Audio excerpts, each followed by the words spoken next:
கர்த்தராகிய இயேசுவின் இனிமையுள்ள நாமத்தில் நான் உங்களை வாழ்த்துகிறேன், வரவேற்கிறேன். இந்த ராத்திரி வேளையிலும் கர்த்தருடைய வார்த்தையுமாய் உங்களோடு கூட ஆயிருக்க தேவன் கிருபை செய்திருக்கிறார்.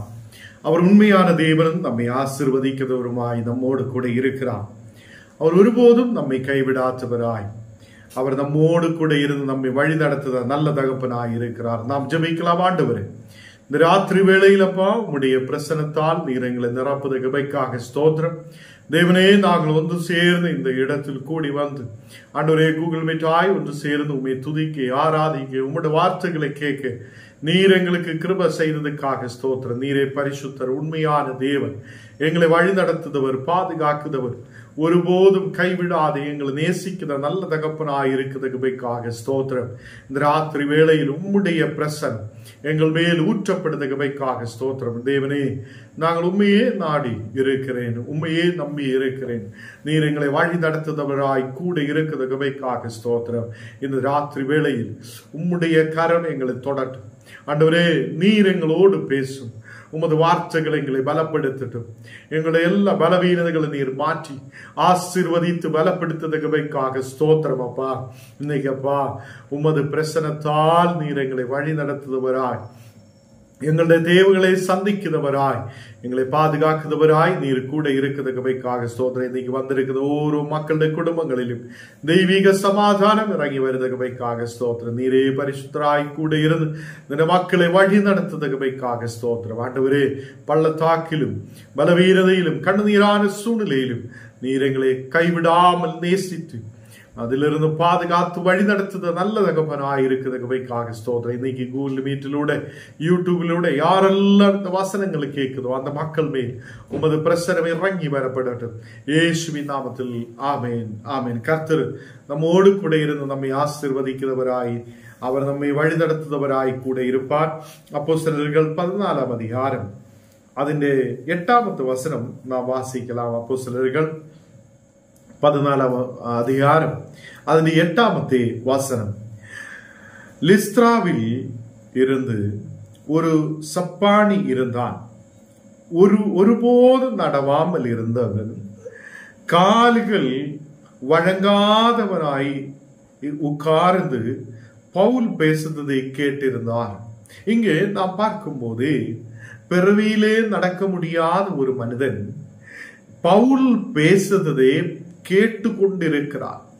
இந்த பவுல் பேசுத வார்த்தைகள் தேவனுடைய வசனங்களை கேட்கிறவனாய் இருக்கிறார். ഞാൻ என்ன எடுத்து இந்த வசனம் எதுக்காக நாம் இங்கே பேசப்படுதென்றால், அவனுக்கு உடம்பு பிரச்சனையோட இருக்கிறார், நடக்க முடியாத ஒருவன். யாராவது ஒரு ஆளுடைய உதவி இருந்தால்தான் அவனுக்கு முன்னாடி கடந்து செல்ல முடியும். அந்த மனிதன் யோசிக்கலாம், நாம் எதுக்கு இந்த வசனம் கேட்கணும், எதுக்காக கர்த்தருடைய வார்த்தைகள் கேட்கணும், எதுக்காக இந்த பவுல் பேசுறதை நாம் கேட்கணும் என்றெல்லாம் யோசிச்சு அவன் வேற ஏதாவது வேலைகள் செய்யலாம். அந்த மகன் பவுல் பேசுவதை விசுவாசத்தோட கேட்டுக்கொண்டிருக்கிறார். கர்த்தருடைய பிள்ளைகளே, இங்கு அப்போஸ்தலனாகிய பவுல் இக்கோனியா பட்டணத்தில் யூதர்களுடைய ஆலயத்தில் பவுலும் பர்னபாசும் பிரசங்கிக்கிறதுக்காக கடந்து செல்லுகிறார். அப்ப பவுலும் பர்னபாசும் எதுக்காக அந்த இக்கோனியா பட்டணத்தில் கடந்து செல்லுகிறார் என்றால், அந்த பட்டணத்தில் தேவனுடைய வார்த்தைகளை சொல்லணும், கர்த்தருடைய வார்த்தைகள் பிரசங்கம் பண்ணணும். அந்த நாள்களில் அப்போஸ்தலர்கள் கொஞ்சம் பேர் தான். அவங்க ஓரோ ஊர்கள், கிராமங்கள், பட்டணங்கள், தேசங்களில் அவங்க பிரயாணம் பண்ணி கஷ்டப்பட்டு கடந்து சென்று தேவனுடைய வார்த்தைகளை சொல்லப்படுகிறார். அதே மாதிரி பவுலும் பர்னபாசும் இந்த இக்கோனியா பட்டணத்தில் கடந்து சென்று தேவனுடைய வார்த்தைகளை பிரசங்கம் பண்ணதுக்காக கடந்து செல்கிறான். அங்கே பிரசங்கம் பண்ணி முடிக்கையில் அநேகர் ரட்சிக்கப்படுகிறார். இந்த பிரசங்கத்தை கேட்கும். இன்னைக்கு அநேகர் பிரசங்கம் கேட்டும் அதை கேட்காமல் இருக்கிற மாதிரி இருக்கிற சூழ்நிலைகள் இருக்கும். நாம் அநேகம் பிரசங்கங்கள் கேட்கிறார், அநேக வசனங்கள் கேட்கிறார். மக்களுக்குள்ளே இந்த நாடுகளில் ஒரு அநேகர் அந்த இருந்த இடத்திலிருந்து பிரிந்து அவர் அப்போஸ்தலர்களோடு சேர்ந்து இருக்கிறார் என்று சொல்லுகிறார். இங்கே என்ன செய்யப்படுகிறார்? பட்டணத்திலே ஜனம் பிரிந்து சிலர் யூதர்களையும் அப்போஸ்தலர்களையும் சேர்ந்து கொண்டு இருந்திருக்கிறார் என்று சொல்லப்படுகிறார். அநேகர் புறம் சாதிகளிலிருந்து தேவனுடைய வார்த்தைகளை கேட்டு கடந்து வந்திருக்கிறார். யூதர்களிலிருந்து நிறைய பேர் கடந்து வந்திருக்கிறார். இங்கு இந்த ஒரு கூட்டம் மக்கள் அவங்கள் இருக்கிற சூழலிலிருந்து வசனம் கேட்டு இந்த பவுலோசும் பர்னபாசும் சொல்லுத வசனங்களை கேட்டு தேவனிலேக்கு அநேகர் திரும்பி வந்திருக்கிறார். அந்த நாடுகளில் யூதர்களோட மதம் ஜாஸ்தியா இருக்கிறதா, யூதர்கள் ரொம்ப கடினமான இருக்கிற மக்களா இருந்திருக்கிறார். அவர் இயேசுவோட வார்த்தைகளை கேட்கிறதே குழப்பமாய் அவர் நினைத்திருக்கிறார். அந்த நாடுகளில் தேவனுடைய இயேசுடைய வார்த்தைகளை சொல்லுதவங்களே துரத்தி விடுத சூழ்நிலைகள் இருந்திருக்கிறார். கர்த்தர் பிள்ளைகளே, இயேசு யூதர்களுடைய இடையிலே அவர் பிறந்து அந்த இடத்திலே வளர்ந்து அவங்களுக்கு தேவனுடைய ராஜ்யத்தை குறித்து சொல்லி இருக்கிறார். அதே மாதிரி இயேசு மரித்து அடக்கம் பண்ணப்பட்டு பரலோகத்திലേക്ക് எடுக்கப்படும் போது அநேக மக்கள் அதை கர்த்தருடைய வார்த்தைகளை பிரசங்கம் பண்ண புறப்பட்டு கடந்து சென்றிருக்கிறார். அதில் பவுலும் பர்னபாசு, அதே மாதிரி சீலா, அதே மாதிரி எல்லா அதில் எத்தனை பேர் இருந்திருக்குதோ அப்போஸ்தலர்களாய் இருந்த அநேகரும் திருப்பி இந்த அப்போஸ்தலர்கள் சொல்லி வந்த அநேகரும் சேர்ந்து தேவனுடைய வார்த்தைகளை சொல்ல ஆரம்பிக்கிறார். இப்படி ஒரு கூட்டம் மக்கள் கர்த்தருடைய வசனத்துக்குள்ளே கேட்டு அதன்படி தேவனை அறிந்து கடந்து வருகிறார். அப்போ இங்கு இது பார்க்குத யூதர்கள் இவங்களே கல்லெறியலாம் என்று சொல்லி என்ன செய்யலாம், இவங்களோட உயிரை சேதப்படுத்தலாம், அப்போஸ்தலர்களை துரத்த பார்த்திருக்கிறார். கல்லெறியலாம் என்று நினைச்சு கல்லெடுத்து எறியும். அந்த நாடுகளில் எப்படின்னா நமக்கு நம்ம இங்க இருக்கிற மாதிரி அடிக்கிறதோ உதைக்கிறதோ இல்லை. அங்க ஏதாவது ஒரு பிரச்சனை நடந்தா மக்கள் கல்லெடுத்து எறியும். அதுதான் அந்த ஒரு ஸ்திரீ, தவறான ஸ்திரீ தவறாய் இருக்கிறது என்று சொல்லி இயேசுவுக்கு முன்னாடி கொண்டு வந்து எல்லாரும் கல்லெறியறதுக்காக நிற்கிறார். அப்ப அந்த நாடுகளில் இந்த கல்லெறிந்து ஒருவனை கொலை பண்ணும். இது அந்த யூதர்களோட ஒரு வழக்கம். அந்த இடத்தில் இவங்கள் அமளி பண்ணுகிறார் என்று சொல்லி, இவங்கள் மக்களை திருப்புகிறார் என்று சொல்லி அவங்களை அடிக்கிறதுக்கும் கல்லறியதுக்கும் துரத்துறதுக்குமாக இந்த ஜனம் அவங்களுக்கு விரோதமாய் எழும்பி இருந்திருக்கிறார். எங்க இந்த இக்கோனியா பட்டணத்தில். அப்போ இக்கோனியா பட்டணத்தில் ஆலயத்தில் பிரசங்கம் பண்ணுகிறார். எல்லாரும் இந்த வசனங்கள் கேட்கிறார். அதுக்கப்புறம் மக்கள் அநேகர் இந்த அப்போஸ்தலர்களோடு கூட சேர்ந்து இருக்கிறார் என்று தெரிந்து இவங்களுக்கு விரோதமாய் எழும்ப பார்க்கிறார். அப்போ இந்த மக்கள் இந்த லிக்கானியோ நாட்டில் உள்ள ஒரு பட்டணமாகிய லிஸ்திராவுக்கும் தெர்பாக்கும், அது ரெண்டு ஊரு, லிஸ்திராவுக்கும் தெர்பாக்கும் அங்கே கடந்து செல்லுகிறார். அப்போ அங்கேயும் கடந்து சென்று சுவிசேஷத்தை பிரசங்கம் பண்ணுகிறார். அப்போ இவங்கள் எங்கெல்லாம் கடந்து செல்லுதோ, அப்போஸ்தலர்கள் எங்கெல்லாம் கடந்து செல்லுதோ அங்கெல்லாம் பிரசங்கம் பண்ணுகிறார். இந்த கர்த்தருடைய வார்த்தைகளை சொல்லுகிறார். அப்போ இந்த லிஸ்த்ரா என்று சொல்லுத பட்டணத்தில் பிரசங்கம் பண்ணும் போதுதான் இந்த நடக்க முடியாத ஒரு நாள் நடக்க முடியாத ஒருவன் அங்கே உட்கார்ந்து இந்த தேவனுடைய வார்த்தையை கேட்கிறார்.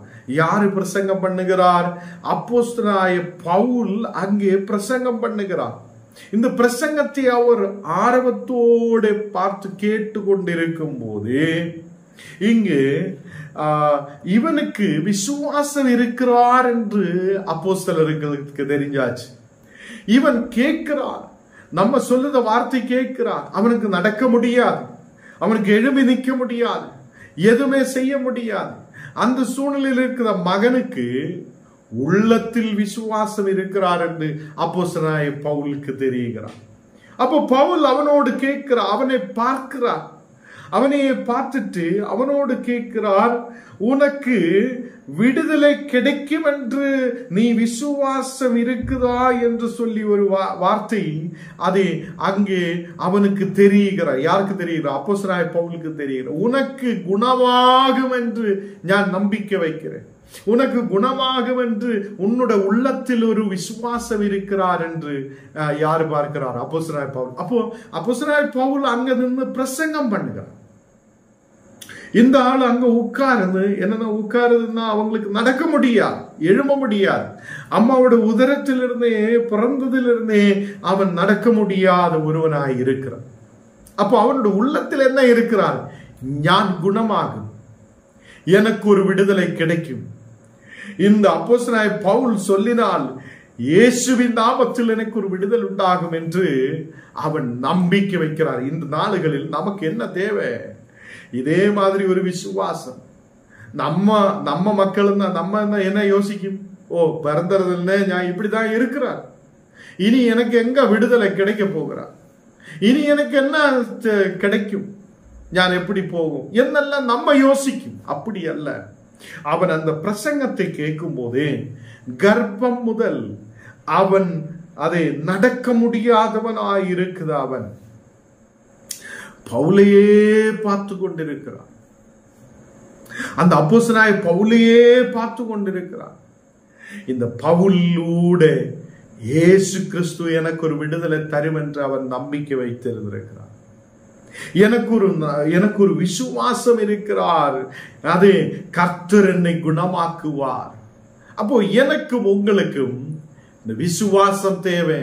சுற்றிலும் எப்படியோ இருக்கட்டும், நான் நடக்க முடியாதவனாய் இருக்கட்டும், இல்ல ஆவிக்குரிய வாழ்க்கையில் நான் நடக்க முடியாதவனாய் இருக்கட்டும், எழும்ப முடியாத நிக்க முடியாதவனாய் இருக்கட்டும், நமக்கு ஒரு விசுவாசம் தேவை. கர்த்தர் என்னை குணமாக்குவார், கர்த்தர் என்னை குணமாக்குவார்.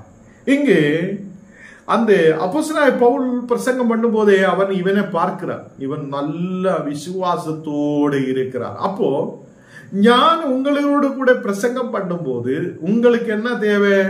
இயேசுவில் உள்ள விசுவாசம் தேவை.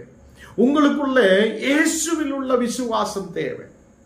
அப்போ நீங்க அந்த விசுவாசத்தில் இருந்தால்தான் உங்களுக்குள்ள ஒரு விடுதல் நடக்கும். கர்த்தர் உங்களை குணமாக்கும், கர்த்தர் உங்களை வழி நடத்தும். நமக்கு தெரியும், இவன் எழுப்பி நடக்க முடியாதவனாய் இருக்கிறான். இவனுக்கு நிறைய பேர் உதவி தேவை. யாருக்காலும் என்னை எடுத்து கொஞ்சம் அந்த பக்கம் கொண்டு போடான்னு சொல்லியா, நீ போ, நீ வேணும்னா போன்னு சொல்லிட்டு போ. யாரு உதவி செய்ய மாட்டேன். யாராவது இவனை தூக்கி தோளில் மேல் சுமக்குமா? இல்ல.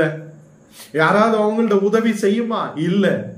அவங்களுக்கு எந்த உதவியும் இல்லாது இருக்கும் போது அவர் அந்த வசனத்தின் மேல் விசுவாசம் உள்ளவனாய், இயேசுவின் மேல் விசுவாசம் உள்ளவனாய், அப்போஸ்தலனாகிய பவுல் சொல்லுததை அதேபடி கேட்டுக்கொண்டிரு, அந்த வசனங்களை கேட்டுக்கொண்டே இருக்கிறார்.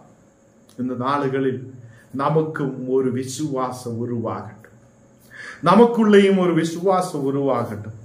கர்த்தர் என்னை எழுப்பி நிறுத்துவார், கர்த்தர் என்னுடைய தேவைகளை சந்திப்பார், கர்த்தர் என்னை வழி நடத்துவார், என்னுடைய சரீர பலவீனதைகளை கர்த்தர் மாற்றுவார். அவர் அந்த வசனத்தால் என்னை குணமாக்குதவராய் இருக்கிறார் என்று நாம் நம்பிக்கை வைக்கட்டும். இங்கே நாம் பார்க்கும்போது, இங்கு நீ எழும்பி காலூன்றி நீ நிவர்ந்து எழும்பி நில்லு என்று அப்போஸ்தலனாகிய பவுல் சொல்லுகிறார்.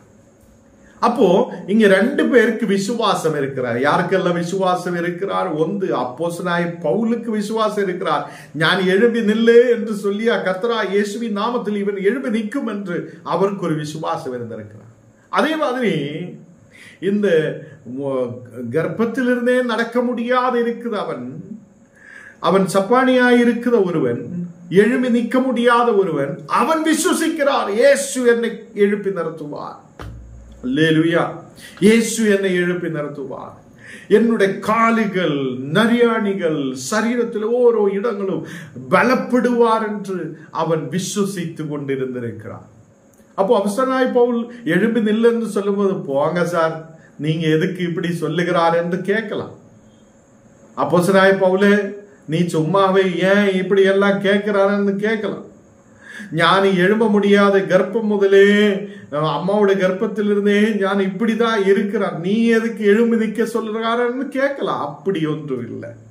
இந்த மகன் விசுவசிக்கிறார், இயேசுவினாலே எனக்கு ஒரு விடுதல் உண்டு, இயேசுவினாலே எனக்கு எழும்பி நிற்க முடியும், என்னை எழும்பி நிற்க செய்ய வந்த அந்த மகன் விசுவசிக்கிறார். இந்த மாதிரி ஒரு விசுவாசம் நம்முடைய மேலும் இருக்கட்டும். ஆண்டவர் என்னை எழுப்பி நிறுத்துவார், ஆண்டவர் என்னுடைய தேவைகள் சந்திப்பார், ஆண்டவர் என்னை அதை ஒரு நாளும் பாதுகாத்து வழி நடத்துவார் என்று நாம் விசுவசிக்கட்டும். ஹல்லேலூயா.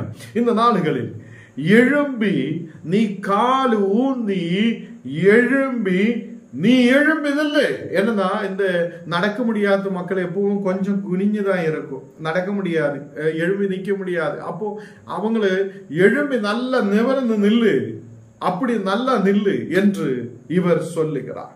கர்த்தருடைய பிள்ளைகளே, அவன் அதை கேட்கும் போதே அவன் சாடி எழும்பி நிற்கிறார், எழும்பி நிற்கிறார். அவன் திடீர்னு எழும்பி நிற்கிறார்.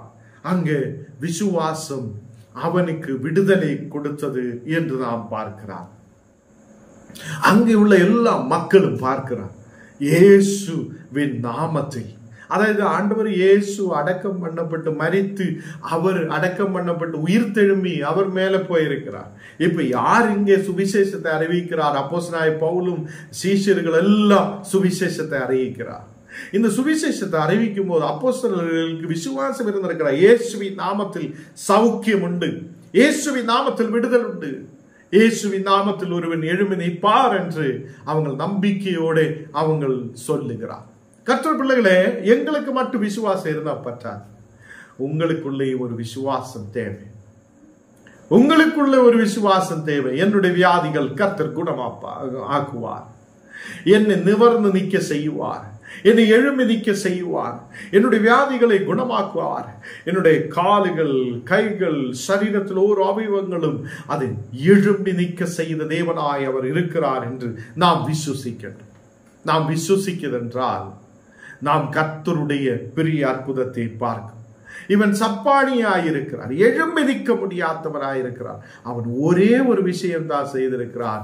அப்போஸ்தலனாகிய பவுல் சொல்லுதே அதேபடி கேட்டுக்கொண்டே இருந்திருக்கிறார். விசுவாசம் அவனுக்குள்ள கேட்கும் போதுதான் விசுவாசம் உருவாகும். நீங்க கேட்காமலே இருந்தா எப்படி விசுவசிக்கும்? அப்போ வசனத்தை கேட்டு கேட்டு கேட்டுதான் அவனுக்குள்ள விசுவாசம் உருவாகிறான். அந்த விசுவாசத்தாலே அவன் எழும்பி நிற்கிறார். இயேசுவின் நாமத்தில் அப்போஸ்தலனாகிய பவுல் அவனை எழுப்பி நிறுத்துகிறார். கர்த்தருடைய பிள்ளைகளே, அப்போ ஜனம் பார்க்கும்போது இவங்களெல்லாம் பெரிய தேவர்களா இருக்கிறார் என்று, அங்கே உள்ள மக்கள் எல்லாம் அந்நிய தேவன்மாரே ஆராதிக்கிற மக்கள்.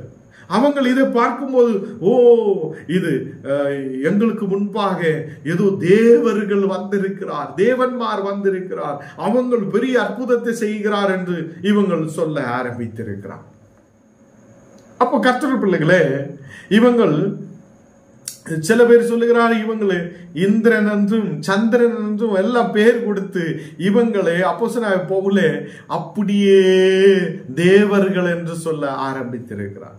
அப்போ அப்போஸ்தலனாகிய பவுல் சொல்லுகிறார், நாங்களும் உங்களை மாதிரி மனிதர்கள் தான், எங்கள் மேல எந்த பெரிய நாங்கள் தேவர்கள் அல்ல, எங்கள் மேல் கர்த்தருடைய ஆவி இருக்கிறார், கர்த்தருடைய வல்லமை இருக்கிறார், அவருடைய வல்லமையாலே இதெல்லாம் ஆயிருக்கிறார் என்று சொல்லப்படுகிறார். தேவ பிள்ளைகளே, நாம் எப்படி இருக்கிறோம் என்னல்ல, நம்முடைய சரீரம் எப்படி இருக்கிறார் என்றல்ல, நமக்குள்ள விசுவாசம் இருக்குதா? கர்த்தர் என்னை குணமாக்குவார், கர்த்தர் என்னை வழி நடத்துவார், கர்த்தர் என்னை எழுப்பி நிறுத்துவார், கர்த்தர் என்னை அதை முன்னாடி நடத்துவார் என்ற விசுவாசம் இருக்குதா? கர்த்தர் உன்னை கைவிட மாட்டேன், அவர் உன்னை எழுப்பி நிறுத்துவார்.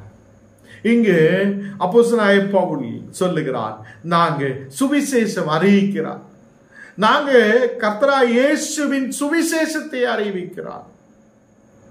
அந்த இயேசுதான் உங்களை இந்த மகனை குணமாக்கி இருக்கிறார் என்று சொல்லப்படுகிறார். கர்த்தருடைய பிள்ளைகளே, அந்த மகன் அதை எழும்பி நிற்க முடியாது, நடக்க முடியாது இருக்கும் போது அவன் வசனத்தை கேட்க ஆர்வம் உண்டாயிருந்திருக்கிறான். அவன் அப்போஸ்தலனாகிய பவுலை உற்று பார்த்துட்டே இருந்திருக்கிறான். ரட்சிப்புக்கேற்ற ஒரு விசுவாசம் அவனுக்குள்ள இருந்திருக்கிறான். அவனை நிமிர்ந்து நிற்க செய்த ஒரு தேவன் உண்டு. அந்த தேவன் உங்களையும் நிமிர்ந்து நிற்க செய்வார்.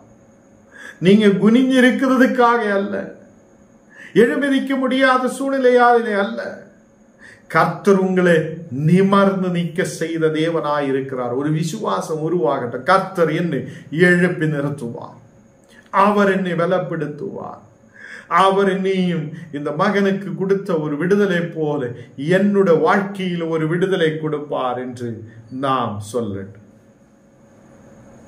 கர்த்தருடைய பிள்ளைகளே, உடனே அவனுக்கு என்ன நடந்திருக்கிறார்? அப்போஸ்தலனாகிய பவுல் சொல்லுகிறார், எழும்பி நில்லு, கால் ஊன்னு என்று சொல்லும் போது, இல்லையா எங்களால முடியாது, எழும்ப முடியாது, நிக்க முடியாது, நாங்க நிக்க முடியாது, எங்களால என்ன செய்ய முடியும், அப்படி ஒன்றும் சொல்லியதில்லை. அவன் உடனே அவன் குதித்து எழுந்தி நிற்கிறார் என்று, அவன் நடக்கிறார் என்று அங்கே மக்கள் பார்க்கிறார். இயேசு உடனடி இயேசுவின் நாமத்தில் அப்போஸ்தலனாகிய பவுல் சொல்லும் போதே ஒரு விடுதல் உண்டாகிறார். கர்த்தருடைய பிள்ளைகளே, இன்னைக்கு உங்கள் வாழ்க்கையிலும் ஒரு விடுதலை கொடுக்க தேவன் உண்மை உள்ளவராயிருக்கிறார். எங்களை பார்க்குதா ஒவ்வொரு பிள்ளைகளும் உங்களுக்குள்ள ஒரு விசுவாசம் உருவாகட்டும். நீங்க வசனத்தை கேட்கட்டும். வசனத்தை கேட்டாதான் விசுவாசம் உருவாகும். வசனம் இல்லை என்றால் அங்க விசுவாசம் இல்லை. நீங்க கேட்காமலே எப்படி விசுவாசிக்கும்? அப்படி ஒரு விசுவாசத்தை உருவாக்கி நாம் கர்த்தரோடு கூட விசுவாசத்தோடு ஆயிருக்கும் போது அவர் நம்மை எழுப்பி நிறுத்துவார், அவர் நம்மை நிமிர்ந்து நிற்க செய்வார். நீங்க இந்த ராத்திரி வேளையில் நிமிர்ந்து நிற்க செய்த தேவன் அவர் உண்மையுள்ளவராய் நம்மோடு கூட இருக்கிறார். அவர் ஒருபோதும் நம்மை கைவிடுதவர் அல்ல, ஒருபோதும் நம்மை தள்ளிவிடுதவர் அல்ல, ஒருபோதும் நம்மை அதை மனிதர்கள் தள்ளிவிடலாம், மனிதர்கள் தூரமாய் வைக்கலாம். தேவன் உங்களை தள்ளிவிடுதவர் அல்ல. அவர் நம்மை நிமிர்ந்து நீக்க செய்த தேவனாய் நம்மோடு கூட இருக்கிறார். 2-3 காரியங்கள் நான் சொல்லி இருக்கிறார். ஒன்று, அப்போஸ்தலர்கள் பிரசங்கம் பண்ணும்போது அதை கேட்கிறதுக்கான ஒரு மனதுண்டாகட்டும். அது கேட்கும் போது உங்களுக்குள்ள ஒரு விசுவாசம் உண்டாகட்டும். ஆமா, கர்த்தரால் அது ஆகும். அதே மாதிரி விசுவசிக்கும் போது அப்போஸ்தலனாகிய பவுல் என்ன சொல்லியோ அதை கீழ்ப்படிந்த ஒரு மகன், அதை கீழ்ப்படிய நமக்கு அந்த மகனை கால் ஊன்று என்று சொல்லும் போது அவன் கால் ஊன்றுகிறான், எழும்பு என்று சொல்லும் போது எழும்புகிறான். அப்படி ஒரு விசுவாசம் நம்மில் உருவாகும். அதே மாதிரி அவன் சொல்லிய உடனே அப்போஸ்தலனாகிய பவுல் சொல்லுத உடனே இவன் கால் ஊன்றி நிற்கிறான். ஹல்லேலூயா. விசுவாசம் இல்லாதவன் என்றால் என்னால முடியாது, என்னால செய்ய முடியாது, நீ என்ன வேணாலும் சொல்லு, நான் எழும்பி நிற்க மாட்டேன்னு சொல்லியா, கர்த்தருடைய விடுதல் அங்கே இருக்கா. அப்போ நாம் கீழ்ப்படிந்து எழும்பி நின்றதுனால, விசுவாசம் இருந்து எழும்பி நின்றதுனால ஒரு விடுதல் மகனுக்கு உருவாயிருக்கிறார். அவர் சொந்த காலில் எழும்பி நடக்க கர்த்தர் கிருபை செய்திருக்கிறார். அதனால இன்றைக்கும் அவர் உயிரோடு இருக்கிறார். அவர் என்னை உங்களை எழுப்பி நிறுத்துத தேவனாயிருக்கிறார். நிச்சயமாய் உங்களுடைய குடும்பங்களில் ஒரு விடுதலை கொடுக்க கர்த்தர் உண்மையுள்ளவராயிருக்கிறார். நம்பிக்கை வைக்கட்டும். நாம் ஜெபிக்கலாம். ஆண்டவரே, இந்த ராத்திரி வேளையில் அப்பா உம்முடைய பிரசன்னத்தால் நீர் எங்களை நிரப்பும். நீர் கொடுத்த வசனத்துக்காக ஸ்தோத்திரம். எங்களை நிமிர்ந்து நிற்க செய்த தேவன் நீரப்பா. ஆண்டவரே, அநேக பாடுகள், கஷ்டங்கள், பலவீனதைகள் இருக்கும் போது அதிலிருந்து விடுவித்து எங்களை வழி நடத்த நீர் உண்மையுள்ள தேவனாய் இருக்கிறதுக்காக ஸ்தோத்திரம். இந்த ராத்திரி வேளையிலப்பா எல்லா மக்களையும் நீர் பாதுகாக்க. ஆண்டவரே, நாளை காலையில் எழும்பி உன்னை துதிக்க ஆராதிக்க நீர் எங்களுக்கு கிருபை செய்யும். இன்னைக்கு வசனத்தை கொடுத்ததுக்காக நன்றி. அந்த வசனத்தின்படி நாங்கள் விசுவாசம் உள்ளவராயிருக்க, ஆண்டவரே உம்முடைய வார்த்தைகளின் மேல் நம்பிக்கை உள்ளவராயிருக்க நீர் கிருபை செய்யும். இயேசுவின் நாமத்தில் தரவிதாவே, ஆமேன். கர்த்தர் உங்களை ஆசீர்வதித்து உங்களை பெருக செய்வார். ஆமேன்.